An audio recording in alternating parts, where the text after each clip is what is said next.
There's not a chance in hell that this is funny or gonna work. And when you see those flat, corny, late-night monologue jokes with no audience, there's Jimmy Kimmel, there's Fallon. What they're doing is just like reading off of a teleprompter. So a bunch of really good joke writers wrote them some stuff, and then they're playing to the audience, and the audience is like laughing, so they get this feedback, and they know how to do that. They stand there, and there's applause signs. And then there's producers. There's the warm-up guide. It's literally telling people to applaud. They're like, okay, explaining to the people, okay, when Jimmy comes out, I want a big round of applause. Let's practice. Imagine waking up to discover Joe Rogan and Tucker Carlson joining forces in an unexpected partnership. Their first act being a full-on takedown of Jimmy Kimmel. No hints, no restraint, just two unpredictable voices with mics and unfiltered opinions. Kimmel's attempt to clap back was akin to bringing a kazoo to a cannon fight. What started as lighthearted late-night humor quickly escalated into a team effort that left Hollywood stunned. Get ready. This isn't just a comedic demolition derby. How can Jimmy Kimmel live with him? Like, Jimmy Kimmel is a talented guy, and I don't think he's like an evil person or something, but he's made this deal where he just serves power and attacks anybody who challenges power. Like, honestly, how can he look in the mirror and say, I'm doing something honorable? Like, how can he live with himself? How can his wife sleep with him? Joe Rogan is a man of many roles: stand-up comedian, jiu-jitsu enthusiast, psychedelic philosopher, and the unmistakable voice of the UFC. But more than anything, he embodies the spirit of those skeptical of the mainstream. So when Rogan turned his attention to one of late-night television's most beloved figures, the fallout was swift and undeniable. This is why so much of comedy is not funny today. It's my chief criticism of like late night comedy, which I find unwatchable. I think it's totally unwatchable. But also contemptible. I mean, they're collaborators. They're just like the fact checkers. They're guardians of the. It's almost poetic. The world's most unfiltered podcaster, taking aim at one of the most overly curated TV hosts, Jimmy Kimmel, who once delivered sharp jokes from a laid-back couch, now spends his nights delivering subdued monologues under studio lights.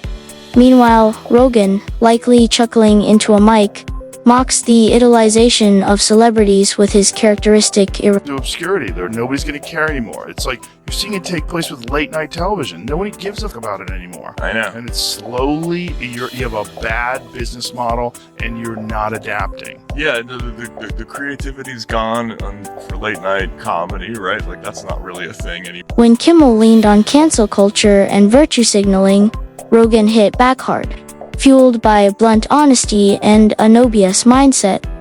Rogan didn't just push back, he steamrolled the act with the force of a kettlebell to the face. It'd be one thing if his job wasn't to be a comedian and to do that, but his job is to be he's supposed to be funny. And comedians are supposed to hold people in positions of power accountable. Yeah. The people in charge. Exactly. He's their Praetorian Guard. Yeah. And it's like the self-hatred he must feel, because he wasn't always, that's my point. I mean, Colbert has always been a hard partisan, talented guy, but obviously he's not a comedian.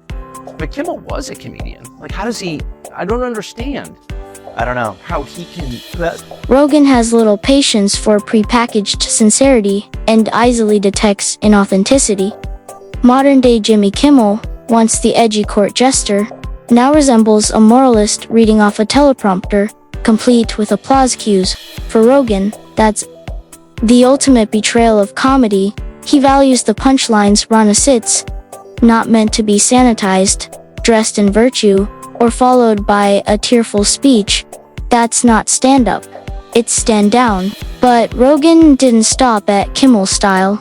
He went deeper, questioning the contradictions in Kimmel's narrative. The idea that you can mock everyday people one moment and claim solidarity with them the next, or revel in Hollywood glamour while pretending to be one of the crowd. Rogan tore through that facade like a UFC fighter dismantling a weak opponent, taking his time and enjoying every moment. Meanwhile, Tucker Carlson, from a distance, joined in with his signature composed delivery, where Rogan landed the visceral hits. Tucker brought calculated precision, delivering commentary that was sharp and equally damning. Together, they created a takedown that felt inevitable. He might buy into the narrative to the extent that he thinks it's morally wrong to joke about these certain topics. But it's not just that. He's like pouring hot oil on the peasants from the parapet. Like he's hurting anyone who challenges the king. It's crazy. It is crazy. It's upside down. The comedians should be poking holes in the popular narrative, not propping it. Jimmy Kimmel. Truly. No, I mean it. You It's said like, it, no not amount me. of money is worth what. Tucker Carlson's critique doesn't rely on expletives or over-the-top rants. His strength lies in delivering sharp, understated punches, the kind that come with a raised eyebrow silently asking, "Is this guy serious?" When Jimmy Kimmel waded into political commentary disguised as comedy, Tucker didn't just point it out, he dissected it on national television. Kimmel, the man once known for poking fun at celebrity mishaps, now seemed intent on positioning himself as Hollywood's moral authority, a move Tucker found laughable. To Tucker, comedy isn't about claps or applause, it's about delivering something genuine. He saw Kimmel as less of a comedian and more of a pundit who missed the mark, trying to emulate Jon Stewart but with weaker material and a louder audience. Tucker didn't lash out in anger, he simply laid bare the absurdity of how Kimmel transitioned from making fun of The Bachelor to lecturing about democracy. It wasn't loud, it was deliberate, turning Kimmel's transformation into its own punchline. Do you think that's him or a writer? Can't you tell? Jimmy Kimmel? Huh. No, it's him for sure. Okay. Yeah, That's definitely. good. That's a good one. He's a comic. That's a good one. I mean, he used to host the Man Show. I mean, he's done some pretty outrageous shit back in the day. Yeah. You know, for hee-hees and haw-haws. No, that's a good joke on top of a good joke. Yeah, it's a good joke. Funny thing to say. He's had a real problem with Elon from the beginning of this, but it's like he's in this leftist thought bubble. Uh-huh. He is in the most leftist thought bubble available, which is The more serious Kimmel tried to appear, the more comical he became in Tucker's lensa, comedian who'd forgotten how to land a joke and instead resorted to politically correct performance art. It was like watching a magician fumble with a deck of cards and resort to yelling at the audience. Meanwhile, Joe Rogan shook his head at Hollywood's self-congratulatory culture. Tucker, on the other hand, methodically highlighted Kimmel's comedic decline, questioning his relevance and authenticity. Together, they turned him into a cautionary tale. What happens when comedians take themselves too seriously? The kicker? This wasn't a planned takedown, it was two ideological opposites, independently arriving at the same conclusion. Joe mocked Kimmel's loss of edge, and Tucker critiqued his shift to moralizing. Kimmel, caught in the crossfire, looked like a possum frozen between two headlights, one mocking his fall from grace, and the other calmly dismantling his facade with surgical precision. Even the quote comedians, they were on propaganda duty too. Watch this. He's also pushing U.S. intelligence to find evidence for this theory that the virus was accidentally released from a lab in Wuhan. That's his new angle to feed the wingnuts, to treat this virus like it was a conspiracy of some kind. It should have never happened. This plague should never have happened. It could have been stopped. But people chose not to stop it. What people? Tomorrow he'll blame the Spanish flu on Antonio Banderas. Yeah. Imagine if you're a comedian and all of a sudden your cue card has all kinds of talking points from politicians and foreign governments on it. Don't read it. You degrade yourself and you become complicit in the greatest crime. While Joe Rogan focused on Kimmel's comedic decline, Tucker Carlson targeted the ideological emptiness behind it. To Tucker, Kimmel wasn't just unfunny, he'd become a mouthpiece for the coastal elite, replacing satire with sanctimonious sermons. Kimmel basked in the validation of his studio audience, oblivious to the roasting happening outside. Tucker's critique landed with precision, silent, swift, and sharp, like a Tesla in ludicrous mode. The fallout was palpable. Not because Kimmel responded, he didn't, but because the internet couldn't help but notice the contradictions. Fans tried to defend him with buzzwords like evolved or brave, but when both Joe Rogan and Tucker Carlson call you out as a contradiction, something has clearly gone wrong. This wasn't just criticism, it was a bipartisan wake-up call. Joe called out how Kimmel, once fearless in his humor, now wrapped his jokes in disclaimers and softened his punchlines. Comedy, Joe argued, is supposed to hit hard, not nudge softly with kid gloves. That's sort of self-censorship, and the idea of being a more empathetic person is a good thing, right? But as long as it's reasonable. But the thing is, the problem with that kind of stuff is it continues to go in the same direction where more and more things become forbidden and toxic. Tucker Carlson, meanwhile, delivered a scathing analysis of the broader cultural decay. Kimmel represented the loss of authenticity, the merging of comedy with politics, and worst of all, the sin of being boring. Tucker views boredom as the ultimate failure, and in his new role, Kimmel seemed like a televangelist of tedium. Together, Rogan and Carlson didn't just critique Kimmel, they eulogized the version of him that used to be raw and relatable. The old Kimmel, who could laugh at the absurdities of life and mock both sides equally, was gone. What remained was a sanitized performer delivering scripted monologues for applause. Rogan's blunt honesty contrasted with Tucker's polished precision, but both held up a mirror to Kimmel's transformation. The reflection wasn't flattering. This wasn't bullying. It was an intervention from two vastly different voices reaching the same conclusion. Jimmy Kimmel made a tweet back to him. He said, "Your pronouns are ass and hole." Which is pretty funny. But then, Did he really? Yes. And so then I read that, and there was people saying, "Please don't joke about pronouns. It's transphobic to joke about pronouns."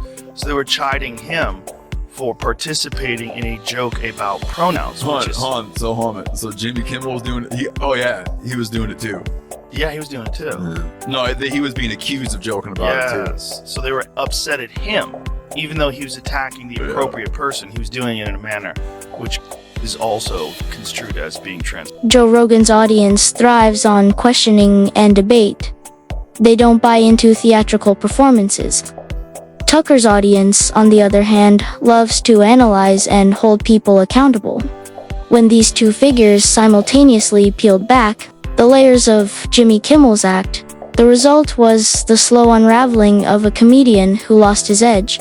Rogan's critique focused on authenticity. Kimmel, in his current form, felt as real as a gluten-free chicken nugget. Tucker, meanwhile, attacked Kimmel's lack of principle, mocking his attempts to position himself as America's moral conscience while basking in Hollywood's excess.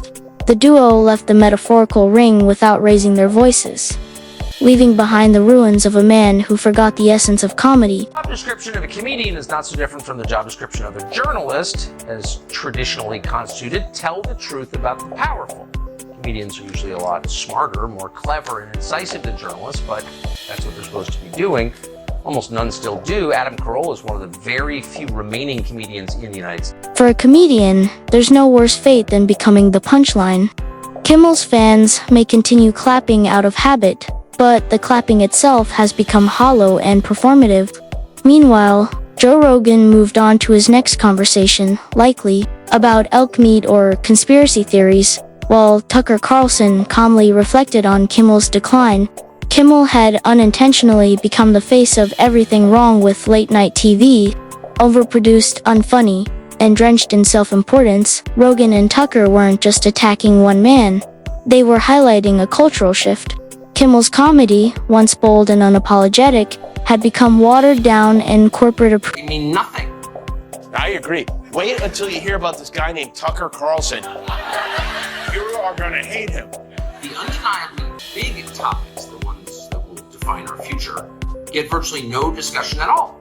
War, civil liberties, emerging science, demographic change, corporate power, natural resources. Right. The big topics, the important subjects like these. Well, it turns out leprechauns exist not just on cereal boxes. There are a lot of people who believe they have seen a leprechaun. Now it faces an even more profound threat. Zombie raccoons. Honestly, how much emotional support does the snake provide?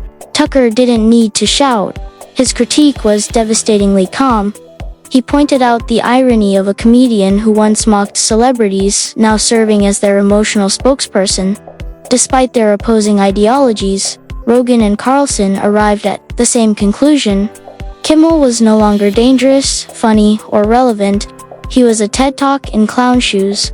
An ironic twist for someone who once thrived on satire. Kimmel, the jester-turned-preacher, now stood as a cautionary tale comedian who took himself too seriously and lost what made him special in the process. Rogan and Tucker didn't need to shout or gloat. Their critiques landed with the weight of truth, leaving Kimmel exposed as a relic of a bygone era.